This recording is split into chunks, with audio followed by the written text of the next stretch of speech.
Yes, I am free. Thanks to you. Since you've gone to the trouble of unsealing the library, why don't you come inside for a story? Welcome, listener, to the Lorehall Library Podcast.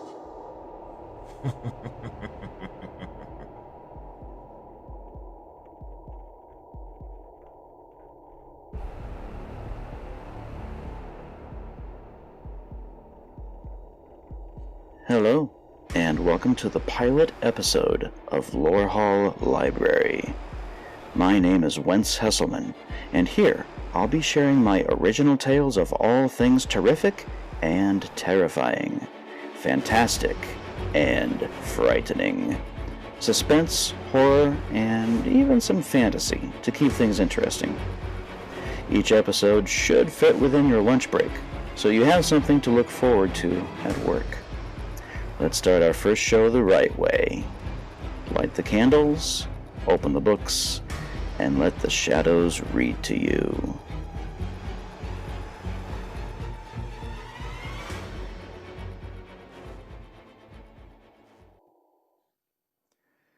Lorehall Library presents Kayli and the Scarecrow, written by Wentz Hesselman. Kayli woke up cold. Nothing out of the ordinary for her. Except she didn't remember how she got outside or why she had fallen asleep. She looked around the property that sat by itself in a huge pocket of nowhere, the only house on a long, desolate country road at the end of it. She saw the Scarecrow that Mommy's boyfriend set up. Mommy said that it wasn't really to keep the crows away. Actually, the crows seemed very interested in it. They were perching on it, pecking at it. It just made it so that the police wouldn't take such a close look at what was growing in the garden if they ever came to look around. Kayli couldn't understand why anyone would want to visit Mommy's boyfriend, policeman or otherwise. He was mean. But all of Mommy's boyfriends were mean. They were nice for a few days, but they always changed. Anymore, when Kayli couldn't remember anything, it meant that she had been hit again. She felt over her little body and couldn't find any sore spots, no bumps on her head. She looked at her little hands in a sudden moment of panic. Her Minnie Mouse ring was gone. She was pretty sure that she had it on when she came outside. She could remember that part just fine. She stumbled about the yard looking for it, but found nothing. It wasn't in the tangled garden where tomato plants grew cramped and wild, competing with weeds. It wasn't near the funny-smelling plants that Mommy smoked with her boyfriend. It wasn't in the car that was up on jacks, that was supposed to have been fixed 2 boyfriends ago. It wasn't in the driveway, covered with broken glass. Well, this certainly was an emergency, if there ever was one. "Mommy! Mommy!" Kayli whined as she burst into the kitchen, where her mother sat underneath a single skeletal bulb swinging from the ceiling. She didn't pay her daughter any mind. I can't find my Minnie Mouse ring, Mommy! Mommy, Mommy, Mommy!" Kayli kept her distance in case she'd have to run. Saying Mommy that many times in a row usually led to her getting hurt. She couldn't help it this time. It was her favorite ring. Mommy looked like she had been taking her medicine again. The kind that she took with that really long, dirty-looking needle. Kayli couldn't understand what kind of medicine would make Mommy act so strange. Sometimes it made her act like she couldn't hear or see anything at all. Sometimes it made her cry. Sometimes it made her fight with her boyfriend more than usual. But she insisted it was medicine. Something about it wasn't right to Kayli. The more Mommy poked herself with that needle, the worse she seemed to feel.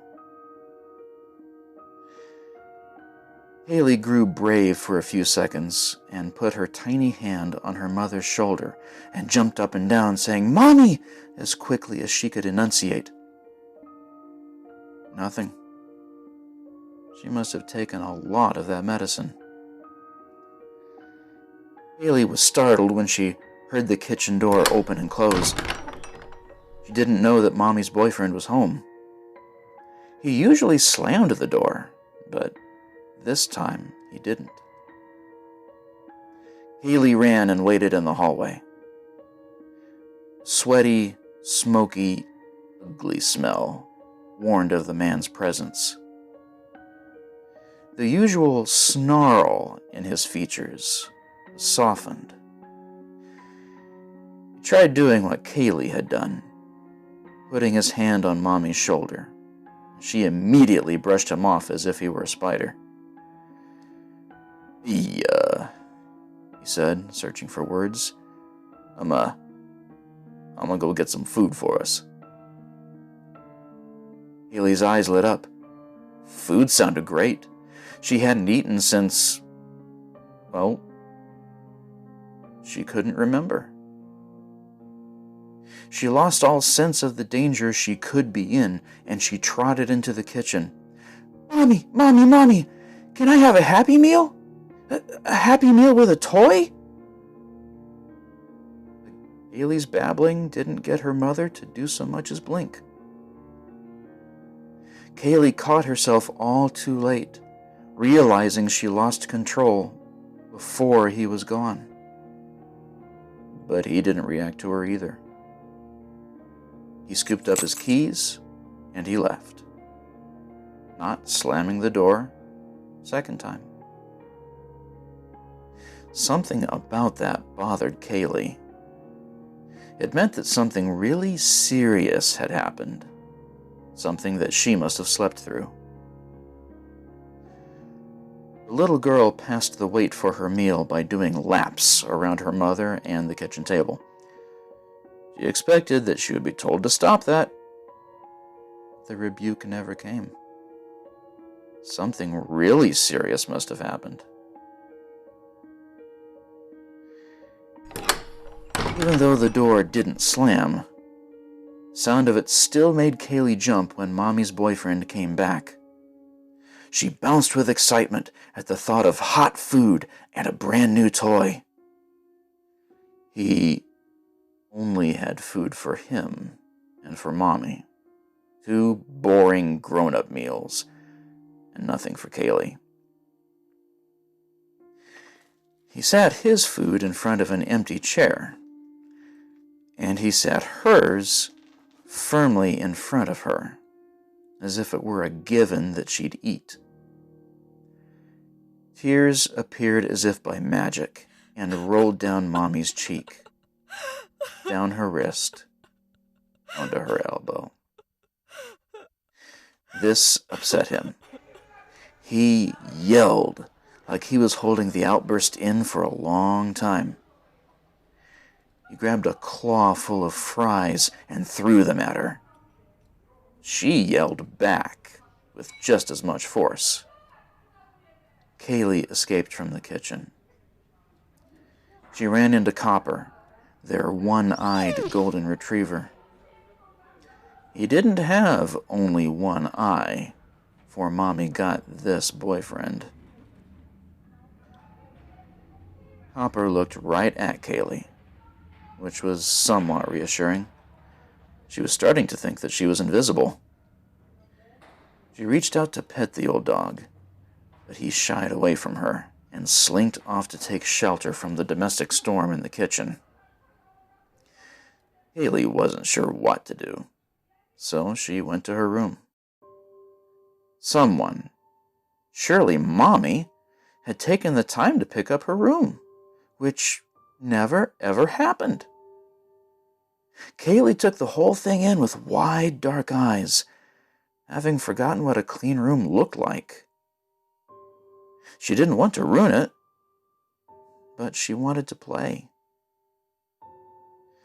So she took out one of her dolls. Then she took out another, and another. She couldn't help herself. Before long, she had a small mess of toys going. But she promised herself that she would put them away when she was done playing. Now she lost track of time. She didn't catch when the fight in the kitchen ended. Next thing she knew, Mommy had walked right by her room, walked back, and gawked at Kayli playing with her toys. Kayli expected that she was going to get a blistering blast of rage. She could see it in her mother's face. But instead of exploding at Kayli, she went straight back to the kitchen to yell at the boyfriend some more. Now, it wasn't easy to be louder than him, but she was that time. She yelled at him about the toys all over Kayli's floor. Asked him if he thought it was some kind of joke. Kayli was relieved she wasn't getting all that buckshot. But she was very, very confused. She heard something else confusing. Mommy's boyfriend was being defensive.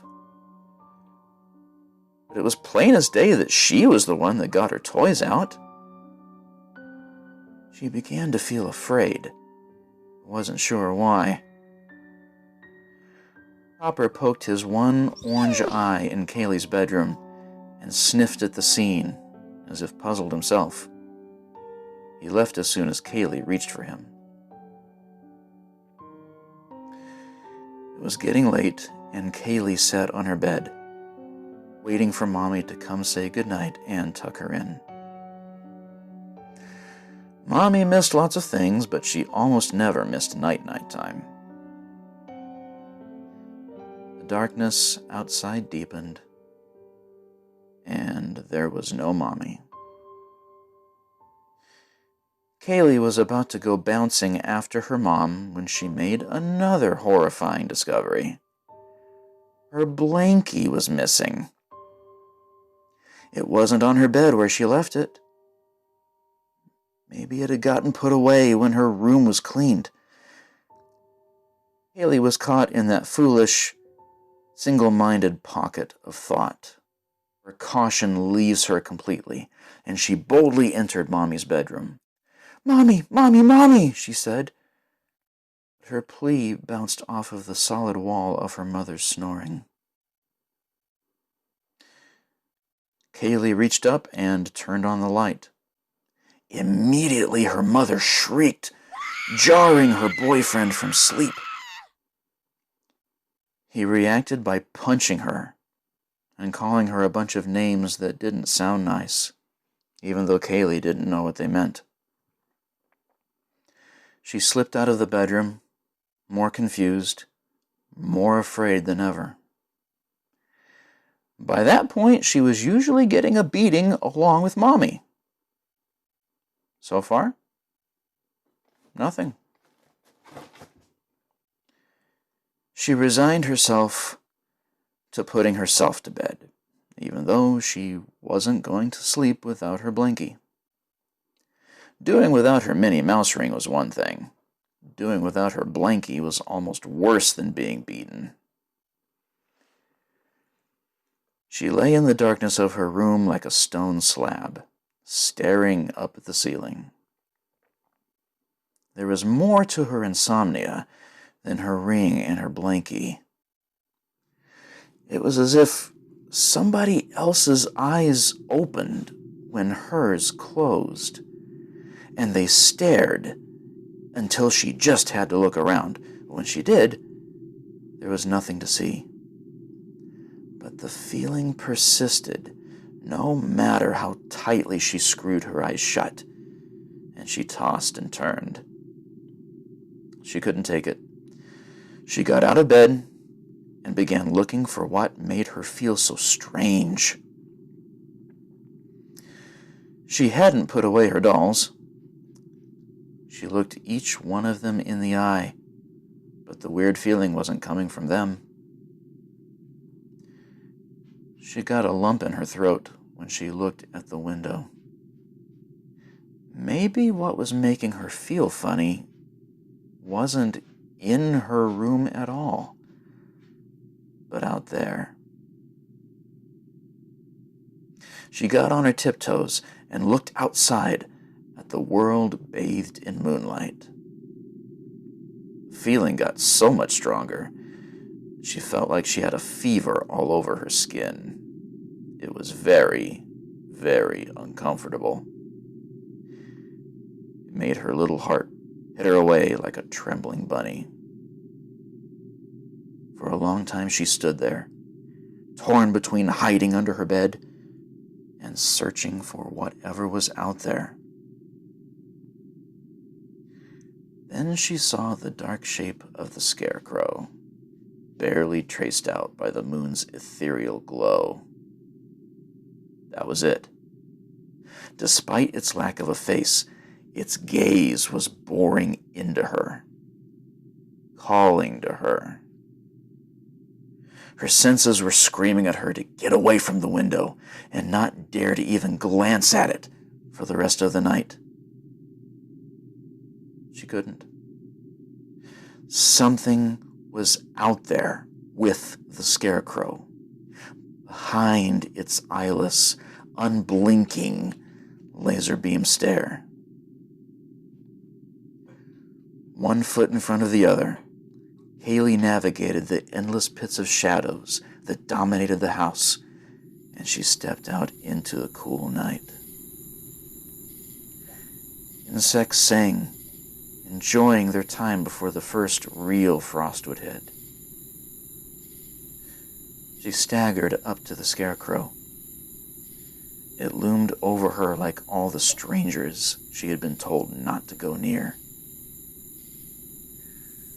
The moon gave her just enough light to see the thing's threadbare flannel shirt with the pieces of straw poking out of the holes pecked by the crows. There was a chink of fabric that was out of place. Could it be? She gave it a tug. The more she pulled, the more the fabric looked familiar. She had found her blankie. Oh, she was ecstatic and gave the blanket a wholehearted yank.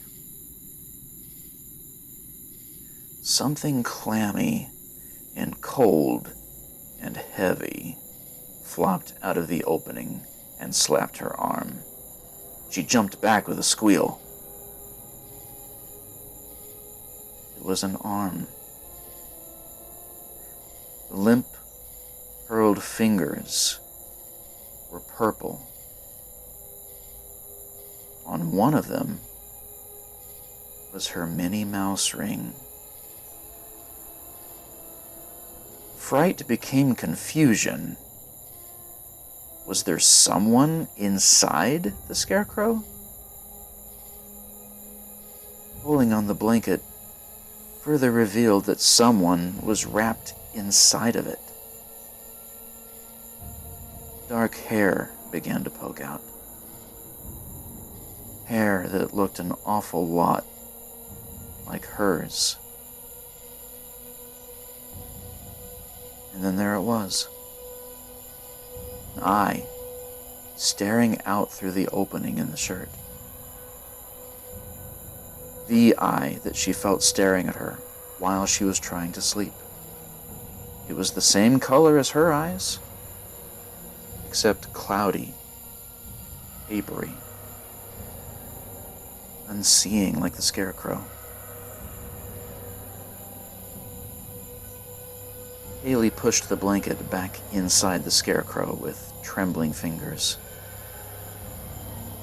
A great nothing stole into her with the moment of her understanding.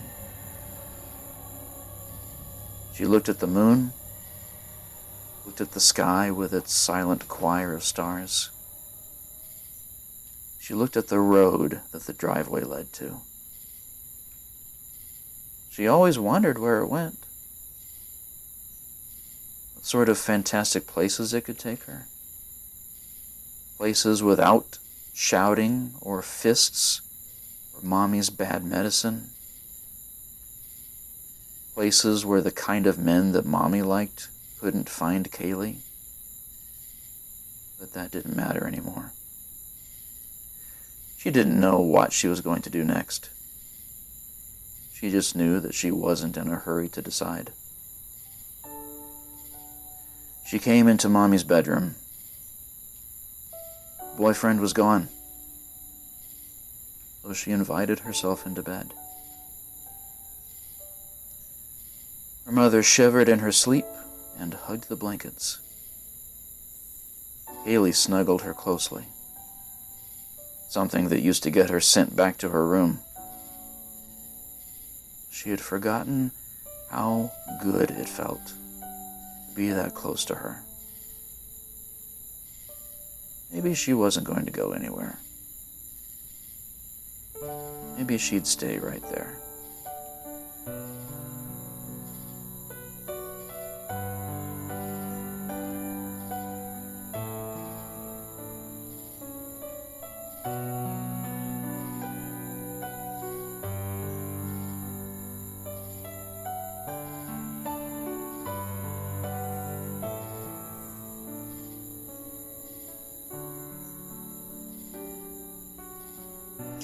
Thank you for joining us for the first episode of Lorehall Library.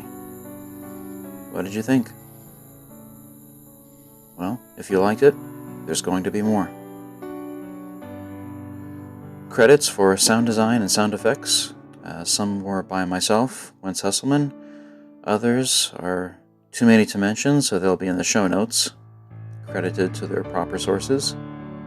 Most of which were pulled from freesound.org, an amazing project, an amazing resource for people like me who are just putting out their first podcast episode. Stay tuned, subscribe, and we will see you the next time you decide to visit the Lorehall Library.